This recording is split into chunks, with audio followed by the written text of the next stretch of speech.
Oh dear, okay.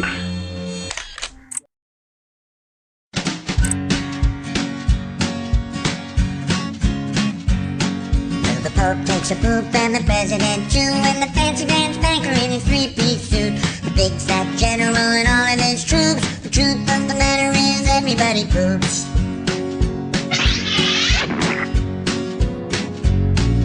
The famous brain surgeon has to leave his lump, and the high-priced model has to stop for a dump. But can the size of Canada can't spray away the truth, 'cause even if they don't admit it, everybody poops. Everybody poops.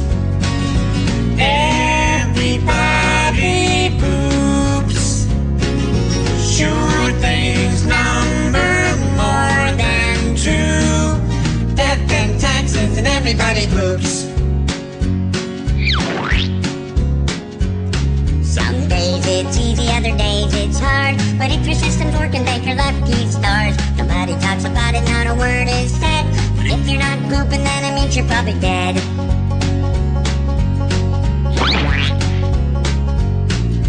The destitute and homeless have to do it, it's true, but even all the wealthy people gotta make do. And if you live long enough, it's happening to you. Sooner or later